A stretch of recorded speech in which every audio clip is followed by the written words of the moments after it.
finalement, ça en devient compliqué et presque ridicule, alors que si vous dites qu'une personne a la peau foncée, basanée ou noire, bah, c'est finalement beaucoup plus simple à décrire et vous pouvez le dire sans qu'il n'y ait aucune connotation péjorative derrière. Vous voyez.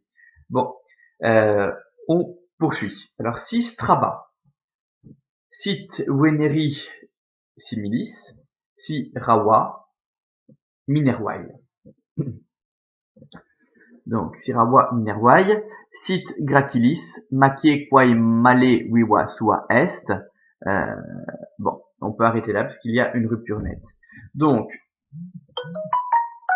ici, il va falloir sous-entendre des verbes. Donc, en fait, il va retravailler sur sa construction antérieure et s'en servir pour pouvoir dire tout ce qu'il veut dire en utilisant le moins de mots possible.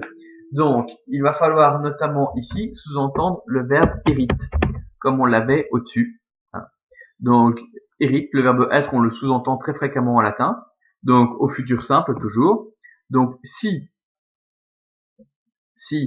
hérite, si elle est Straba. Si elle est Straba, on cherche l'attribut du sujet, il ne reste que ce mot-là. Donc, si elle est Straba, ça veut dire loucheuse. Donc, si elle louche, complètement. Alors, c'est pas très séduisant, une fille qui a un strabisme, soit convergent, c'est-à-dire les deux yeux près du nez, soit divergent, c'est-à-dire les yeux écartés vers les oreilles. C'est pas beau du tout, hein. Donc, si elle louche, qu'est-ce qu'il faut faire? Comment vous pouvez dire, vous n'allez pas dire, tiens, elle a un regard particulier, non. Si vous voulez draguer la fille, parce qu'on peut loucher, mais néanmoins être très jolie, eh bien, il va falloir faire autre chose. Alors, qu'est-ce que vous allez faire? Sit veneri similis.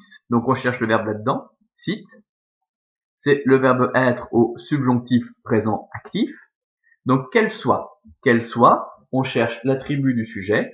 Alors, Veneri, ça vient de Venus Veneris, donc il n'est pas au nominatif, donc c'est pas possible. Par contre, similis, qui est un adjectif, qui est donné similaire en français, similarité, similitude, etc.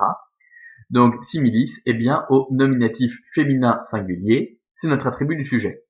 Donc, qu'elle soit semblable à qui? Il nous manque un datif, complément indirect, il ne reste qu'un seul mot, Veneri, à Vénus. Mot de la troisième déclinaison, donc il est bien au datif, féminin singulier, c'est notre CI. Qu'elle soit semblable à Vénus. Alors pourquoi Vénus? Parce que Vénus louchait d'un œil, uniquement d'un œil, comme Dionysos d'ailleurs, et dans l'Antiquité on trouvait ça très séduisant. Donc qu'elle soit comparable à Vénus, donc en fait, dites à votre petite copine si elle louche complètement, tiens, est-ce que tu ressembles à Vénus? Qu'est-ce que t'es belle? Voilà, elle sera flattée, alors qu'en fait, vous parlez simplement des yeux qui louchent. Ok?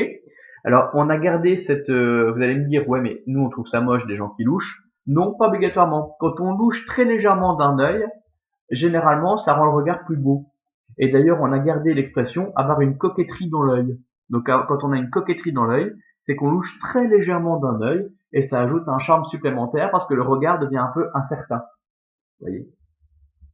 Donc, si Rawa, donc c'est la même construction. Ici, on va sous-entendre le verbe hérite. Donc si jamais elle était Rawa, Rawa ça veut dire glauque, incertain. Alors qu'est-ce que c'est cette histoire de glauque incertain? On vous parle d'une couleur des yeux. Donc c'est-à-dire que vous avez des gens qui ont des yeux d'une couleur indéfinissable. Ça, c'est rare, mais ça existe. Donc ils ont des yeux qui sont soit trop pâles, c'est-à-dire que le bleu est tellement clair qu'il en est presque blanc, et donc ça en devient dérangeant. Ou alors vous avez des gens qui ont des yeux avec une couleur en dégradé. Il y avait une fille qui était comme ça, comme quand j'avais votre âge, elle était très laide, hein, mais alors elle avait des yeux qui étaient sublimes, parce qu'en fait c'était un dégradé complet, et surtout l'œil, elle n'avait pas de lentilles, hein, c'était vraiment comme ça, et donc vous aviez les yeux qui passaient vraiment par toutes les couleurs, du bas en haut, et les deux yeux étaient semblables, c'était une merveille. Donc, si elle a un regard glauque, qu'elle soit semblable à qui? Donc, on va avoir exactement la même construction sous-entendue. Donc, sit similis. Qu'elle soit semblable à Minerve. Donc, sit, qu'il faut sous-entendre une fois de plus le verbe être au subjonctif présent. Similis, qu'il faut sous-entendre aussi, puisque c'est la même construction, donc ils étaient mis en facteur commun à l'attribut du sujet. Donc, c'est un attribut du sujet au nominatif féminin singulier. Et puis, vous avez minervai, qui est au datif féminin singulier, c'est le complément indirect. Donc si elle a un regard glauque, qu'elle soit semblable à Minerve. Alors qu'est-ce que c'est que cette histoire de Minerve? Eh bien, Minerve avait des yeux de chouette dans l'Antiquité.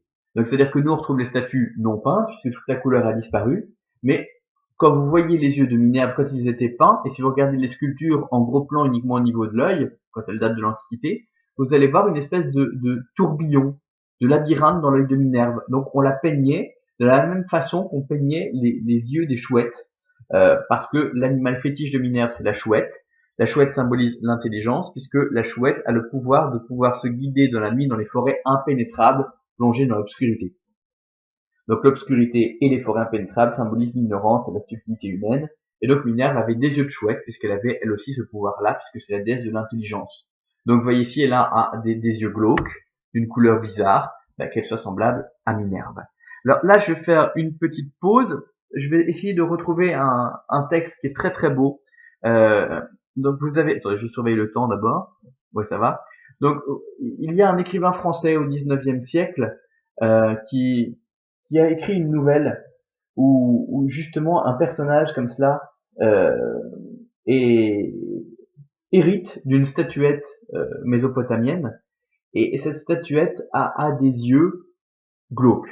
Donc c'est-à-dire que on a utilisé des espèces d'opale ou quelque chose comme cela à la place des yeux et donc elle a des yeux d'une couleur impossible et il tombe follement amoureux de cela et il ne peut concevoir l'amour avec quelqu'un, femme ou homme d'ailleurs, hein, ça n'a plus d'importance pour lui. La seule chose qui compte, c'est la couleur des yeux. Et donc il va passer sa vie entière à chercher un être humain qui aura la même couleur d'yeux pour pouvoir l'aimer. Et donc sa quête va le mener un peu partout. Il y a juste un moment où il va croire pouvoir trouver. Donc il est en croisière sur le Nil en Égypte. Et il voit, donc on est au 19e, l'Égypte est encore un peu bouleversée par des problèmes politiques et de la piraterie et du brigandage, etc. Et donc il est en croisière sur le Nil, et sur une petite île au milieu du Nil, il voit un très beau jeune homme qui a des yeux de cette couleur-là. Et donc il demande au capitaine du bateau d'arrêter le bateau pour aller voir, et en fait c'est la catastrophe, le garçon était un berger, il a été attaqué par des brigands qui ont piqué son troupeau, et qui l'ont tué et qui l'ont attaché à un arbre, torturé et tué. Et en fait, le garçon est plein de mouches et ses yeux ont cette couleur parce que ce sont des yeux de cadavre, tout simplement. Donc voilà, c'est ce qu'on appelait le genre décadent. Donc au 19e siècle, vous avez eu un genre littéraire et artistique qui était le courant décadent, euh, qui n'a jamais été étudié dans les écoles, puisque forcément dans les écoles, dans les textes qu'on vous fait lire, on vous montre toujours un exemple, soit un exemple littéraire, soit un exemple à suivre d'un point de vue moral et social. Donc forcément, le genre décadent qui exalte les paranoïaques, les handicapés mentaux, les gens atteints de troubles obsessionnels, forcément, on va pas vous en parler à l'école. Et comme ce genre décadent n'est pas étudié à l'école, il est tombé totalement dans l'oubli, ce qui est dommage, puisque ça a été un genre majeur et on a des merveilles de la littérature, de la peinture et de la sculpture européenne qui illustrent cet art et qui malheureusement sont tombés totalement dans l'oubli. Voilà. Alors je reviens plus sur le nom du mec. Je cherche. Alors je sais que c'est le meilleur ami d'un auteur femme célèbre du même courant qui s'appelait Rachilde.